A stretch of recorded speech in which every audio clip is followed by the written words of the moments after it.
Mas então, um ano, tudo bem, tudo em paz, casaram, felicidade. Não, tudo bem, ficou tudo bem depois na lua de mel. Sim, mas eu digo tudo bem de pessoa legal, Sim. Não, tinha alguns química. problemas de temperamento, mas que eu sempre vinculava ao fato dela ter passado por um coma. Eu atribuía isso, entendeu? Poxa, ela sofreu, então ela é arredia com as pessoas, ela não tem amor ao filho. Então, no entanto, que eu peguei, quando eu conheci a criança, que tinha 2 anos, não falava, não brincava, não jogava bola, não tinha arranhado. O primeiro tombo foi comigo, foi jogar bola comigo, foi andar de bicicleta comigo, sabe? Entendeu? Mas nos casamos. E aí, o meu casamento, ele foi literalmente o casamento do ano. Ele foi, na época, eu estou falando de 2013, ele foi traduzido para 7 idiomas. Ele foi o casamento mais visto no YouTube de 2013 a 2014. A minha declaração de amor, ela rodou nações. Às vezes eu recebo direct de pessoas de outra nacionalidade com a minha declaração em outra língua. Eu tenho que botar no Google Translation, porque eu mal falo tupiniquim, entendeu? Para saber que é o meu poema. Só para você ter ideia da projeção. Então, assim, nós fomos para a lua de mel com 30 mil seguidores. Passamos 7 dias no México, voltamos com 1 milhão. E eu tô falando 2013. 1 milhão em 2013 era... foda. É tipo 50 milhões hoje, né? Hoje eu tenho 250. 250 seguidores, porque eu perdi tudo no processo. Entendeu? E tô perdendo mais agora, porque eu virei viado. Mas... E aí os anos foram passando. Como um bom administrador, eu não administrei só a minha carreira, mas como a dela também.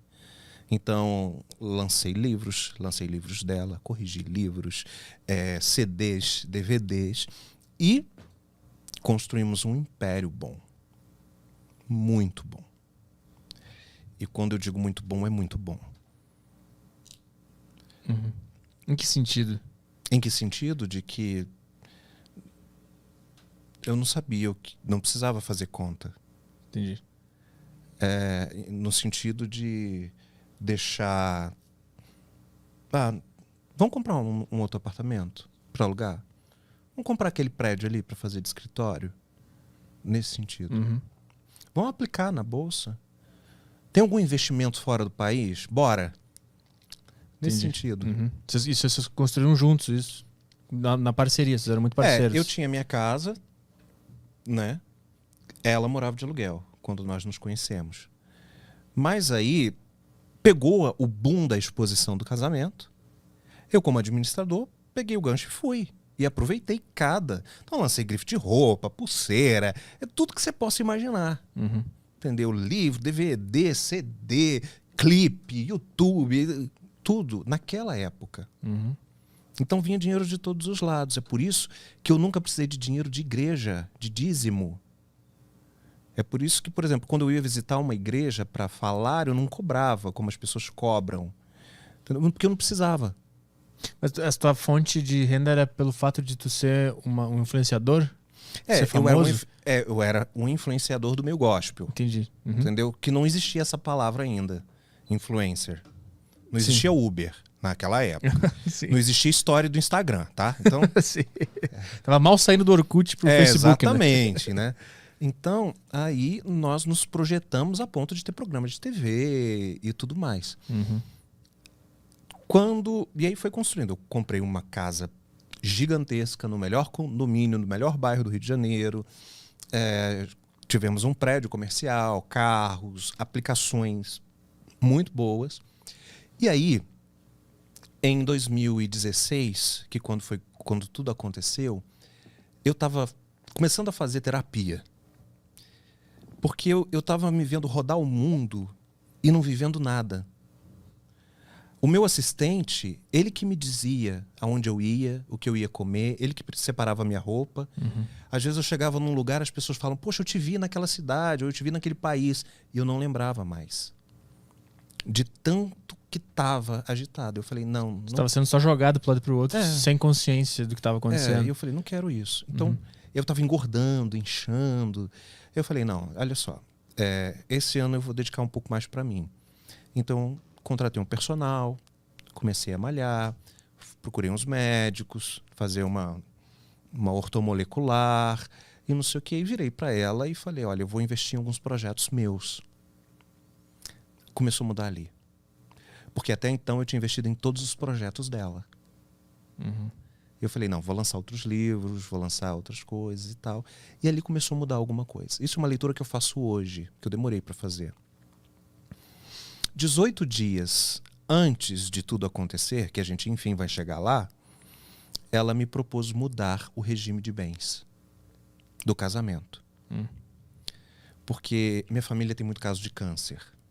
E aí ela falava, se você tiver um câncer, e se você morrer em uma das viagens, a sua família que nunca está aqui vai ficar com metade e a gente vai ficar desamparado. Então vamos mudar o regime para separação total de bens. Coloca tudo no meu nome, porque eu e a criança a gente fica protegido e você vai estar sempre com a gente. E aí eu falei, não vou mudar regime de bens. Eu faço um testamento. Isso foi 18 dias. Aí eu estava com uma agenda ainda muito cheia. Fiz interior de São Paulo no final de semana seguinte. Depois São Paulo, dia 11, eu estava em Sorocaba, dia 11 de junho de 2016. Dia 10 eu estava em Sorocaba, dia 11 eu estava em Campinas. Viajei a noite inteira, porque não tinha voo, para chegar de manhã cedo, dia 12 de junho, que era dia dos namorados, e era aniversário dela. E era um domingo. Eu tinha que estar na igreja, apresentando crianças, fazendo a ceia, tudo mais. E tem isso, está tudo gravado lá, sorrindo, brincando, batendo palma, comemorando o aniversário dela. No dia seguinte, tô achando ela estranha, tem 2 amigas dela na casa, e assim, a gente não levava amigos sem comunicar, mas as amigas dela estavam lá, ela não falou comigo, achei estranho, mas vindo de uma sequência de viagens, eu tinha que ir para a empresa cuidar de outros assuntos. Na terça-feira, passou segunda. Na terça-feira ela chega perto de mim e fala, à noite eu já tinha dispensado os funcionários, e diz assim, a criança foi estuprada. Eu lembro nitidamente, o sofá cinza, eu dou um pulo, eu me transformo, e eu falo, quem foi? Onde ele está? Ele está bem? Está em que hospital? E não sei o quê. E aí ela disse, não, quem estuprou foi você. Aí eu comecei a rir. Aí eu falei, beleza, podem vir. Assim mesmo. João podem Kleber, podem vir, gente. Pô, essa foi uma horrível. banda tocando. Essa foi horrível. Eu fiz isso. Porque eu achava tão ridículo que eu achei que era uma pegadinha. E eu vi que não era uma pegadinha. Aí ela pegou, saiu de casa, foi para um hotel, falou, olha, até sexta-feira, isso terça-feira. Até sexta-feira eu volto pra gente conversar sobre o que vai acontecer. Aí eu falo, pô, o filho foi estuprado, você vai pensar quantos dias? E onde ele tá? A tese dela é que tu tinha feito sem perceber? Que tu entrou num surto? Não, que eu era consciente e fazia isso repetidas vezes. Entendeu? E aí eu subi para o lugar onde ficavam os quartos, né, o andar das suítes, e tentei ligar para as pessoas que aconselhavam ela, moravam em Dallas, né, moram em Dallas, no Texas, e falei, olha só, está acontecendo alguma coisa muito absurda, tentem entrar em contato com elas. Inclusive essa conversa ficou aberta no meu computador, foi a primeira conversa que a polícia viu, né, porque o meu computador, o telefone, foi tudo levado para a polícia. E eu só tenho eles até hoje porque a polícia me devolveu. É a única coisa que eu tenho. Porque nada mais eu consegui recuperar. Nem meus diplomas. Nem meus livros. Dinheiro, então... Que eles fizeram aquele busca e apreensão? Não, que era? Não. Aliás, obrigado pelo hotel que me deixou, que eu me senti um rei. Tá? Estúdios Flow, obrigado. Obrigado.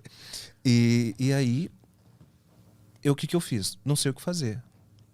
Aí eu olhei, ela sempre tomou muito remédio controlado, e eu falei, putz, Rivotril é bom pra dormir.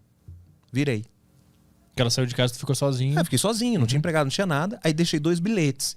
Eu Se você perguntar pro meu namorado hoje, você vai ver que eu ainda deixo bilhete espalhado pela casa. É meu isso. Aí deixei 2 bilhetes. Um para os funcionários e um para ela. O para ela eu dizia, foi o único que foi postado.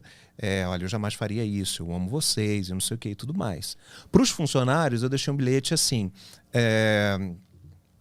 tomei remédio para dormir, não me acordem, até, tá tudo bem. Só que quando os funcionários chegam, eu não sabia que já era um esquema que já estava planejado há 4 meses. Eles eram amigos de infância dela, de mais de 20 anos. O meu motorista, a governanta da casa. Eles se conheciam há 20 anos. O que ele faz? Ele chama o SAMU. E aí eu ainda tomei o grog por causa do remédio, me levam para um hospital público. E lá ele pega o meu celular e toda hora ele fica desbloqueando o meu celular com o meu dedo. Né? Não existia Face ainda. Né? E aí eu lembro que ele falava algumas coisas para eu gravar algumas coisas, mas eu estava com uma voz grog.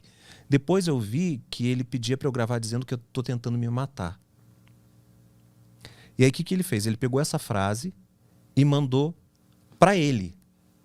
Só que por medida de segurança, nenhuma pessoa na minha agenda tem sobrenome e nem grau de parentesco. Então é Petri, é Caio, a minha mãe é Nerli. Entendeu? E ele pegou e mandou para Márcio. Só que não foi para ele. Foi para o meu médico. Entendeu? E aí, enquanto isso, eu estava no hospital. Recebi alta do hospital, laudo do hospital, totalmente consciente, pode ir para casa. Sem nenhum problema. Ele tomou apenas para dormir. Gasglow, acho que 12. Tava lá.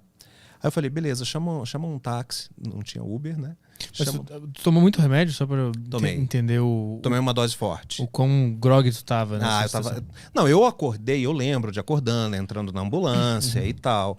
Mas os funcionários relatavam que eu tava roncando muito alto e tava muito letárgico. Então... Tu tomou no... Tu tava tão desesperado com o que tava acontecendo que tu tomou pra apagar mesmo? Entendi. Eu falei, putz, só vou vê-la sexta. Ninguém me responde agora, meia-noite. Deixa eu tomar isso aqui, porque eu não vou conseguir dormir, só vou sofrer, vou me desesperar, vou me descabelar, vou fazer uma besteira. Entendeu? E eu tinha a sensação de que ela estava sendo enganada por alguém. E eu ficava assim, não, amanhã ela vai acordar, vai ver a besteira que fez.